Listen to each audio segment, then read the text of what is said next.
नमस्कार मित्रों, मैं अंजलि कुमारी स्वागत करती हूँ आपके अपने चैनल साहित्य शिक्षा अंजलि में। आज मैं कक्षा 12 का जो हिंदी प्रीवियस ईयर क्वेश्चंस है उनको करवाने जा रही हूँ। और यह जो है ना 2020 में पूछा गया है और यह सेट ए है। तो चलिए ऑब्जेक्टिव की तरफ। प्रश्न संख्या 1 है कि अतिरिक्त शब्द में उपसर्ग क्या है। उपसर्ग प्रत्यय से क्वेश्चन लिया गया है, तो अतिरिक्त शब्द में जो उपसर्ग होगा ना वह होगा अति। ऑप्शन नंबर बी सही जवाब होगा।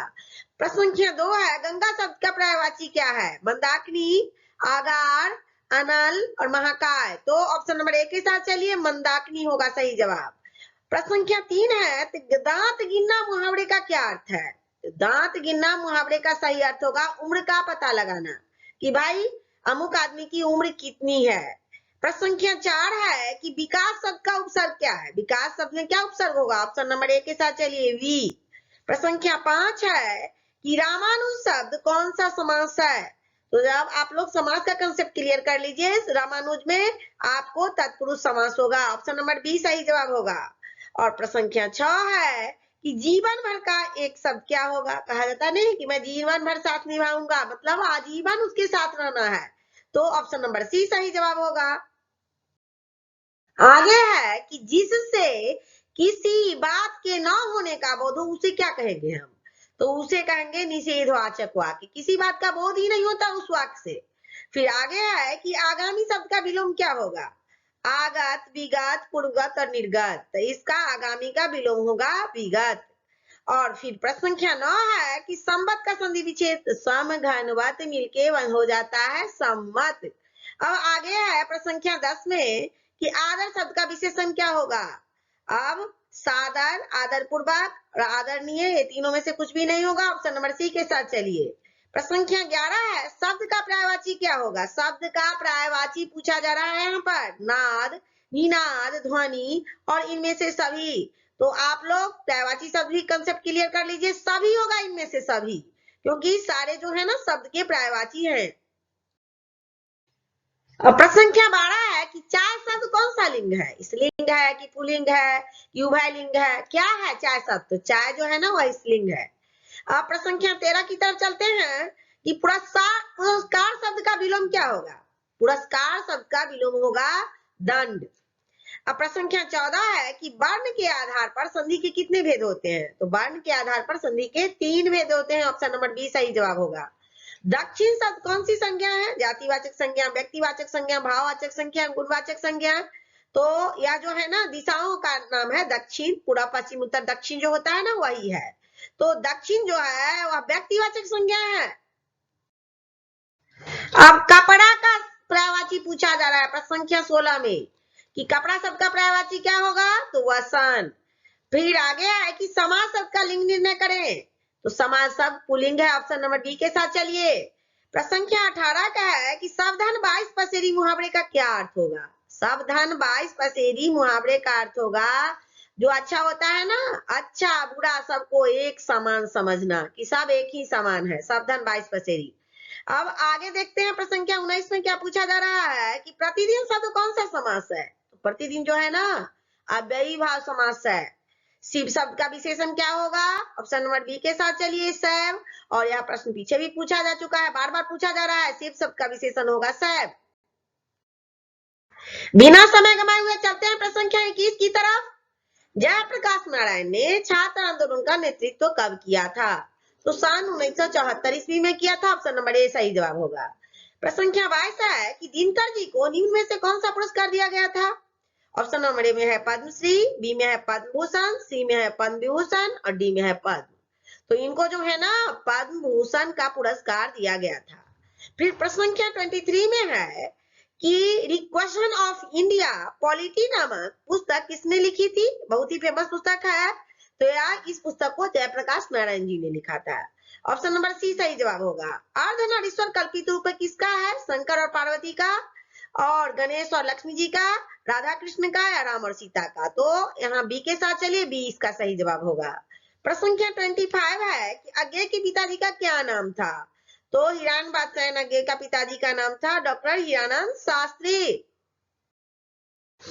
प्रश्न संख्या 26 में पूछा जा रहा है कि अशोक वाजपेयी का जन्म कब हुआ था। यहाँ प्रिंटिंग मिस्टेक है, तो ऑप्शन नंबर सी के साथ चलिए। 1941 ईस्वी में।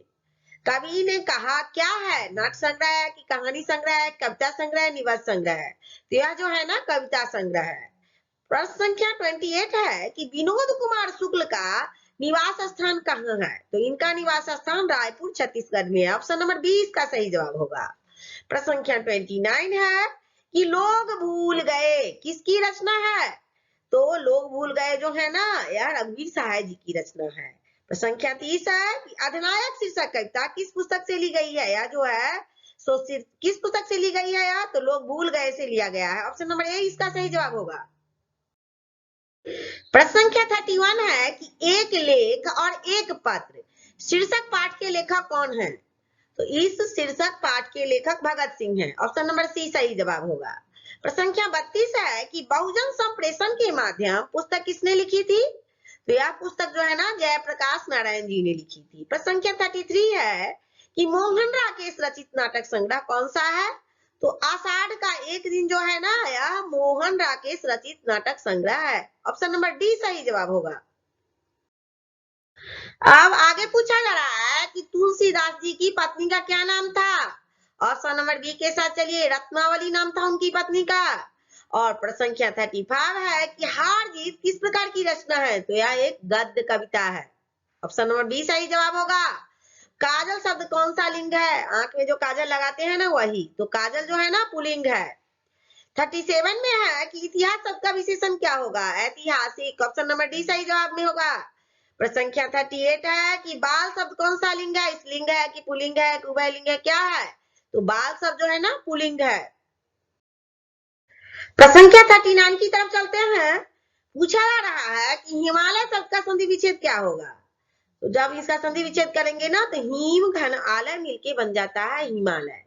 प्रश्न संख्या 40 है कि लोक शब्द का विशेषण क्या होगा। लोक का हो जाएगा लौकिक। Option number A. प्रश्न संख्या 41 है कि धनहीन शब्द कौन सा समास है। धन से हीन। धन से हीन को क्या कहेंगे, धनहीन। तो यह जो है ना तत्पुरुष समास है। प्रश्न संख्या 42 की तरफ बढ़ते हैं। चतुराई में कौन सा प्रत्यय है। उपसर्ग प्रत्यय से बार बार प्रश्न आ रहे हैं। चतुर और आई। चतुराई तो आई प्रत्यय हो जाएगा। ऑप्शन नंबर डी सही जवाब हो जाएगा। प्रश्न संख्या 43 की तरफ बढ़ते हैं। 43 की तरफ। जड़ शब्द का विलोम क्या होगा। जड़ चेतन कहा जाता है ना, जड़ चेतन। तो ऑप्शन नंबर सी सही जवाब होगा, चेतन। आगे है कि सुक्ति शब्द का संधि विच्छेद क्या होगा। सुघन उक्ति क्या मिलकर के क्या बन जाता है, सुक्ति। ऑप्शन नंबर बी सही जवाब होगा।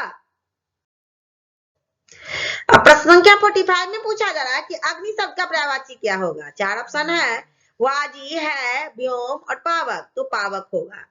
आगे है शिवाजी के पुत्र का क्या नाम था। तो इनके पुत्र का नाम साहू जी था। ऑप्शन नंबर सी सही जवाब होगा। प्रश्न संख्या 47 है कि जयशंकर प्रसाद की नाट्यकृति क्या है। आषाढ़ का एक दिन, कोणार्क और लहरों के राजहंस, ध्रुव स्वामी। तो इनका जो है ना काव्यकृति नाट्यकृति वह ध्रुव स्वामी है। बहुत फेमस नाट्यकृति है। और प्रश्न संख्या 48 में पूछा जा रहा है कि सुकून की तलाश किसकी रचना है। तो यह जो है ना ऑप्शन नंबर बी के साथ चलिए, शमशेर बहादुर सिंह जी की रचना है। प्रश्न संख्या 49 में पूछा जा रहा है कि हार जीत शीर्षक कविता में मशक वाला क्या कर रहा है। तो इसमें जो है ना मशक वाला गीत गा रहा है। ऑप्शन नंबर बी सही जवाब होगा। 50 में है कि सुभद्रा कुमारी चौहान के पिताजी का क्या नाम था। इनके पिताजी का नाम ठाकुर रामनाथ सिंह जी था। और आगे चलते हैं कि बालकृष्ण भट्ट के पिताजी का क्या नाम था। बेनी प्रसाद भट्ट नाम था। ऑप्शन नंबर बी सही जवाब होगा। प्रश्न संख्या 52 में पूछा जा रहा है कि दमयंती स्वयंवर किस लेखक की रचना है। 4 लेखक का नाम दिया गया है यहाँ पर। चंद्रधर शर्मा गुलेरी, बालकृष्ण भट्ट, मल्याज और भगत सिंह। तो यह जो बालकृष्ण भट्ट की रचना है। प्रश्न संख्या 53 है कि उसने कहा था कहानी है, क्या है।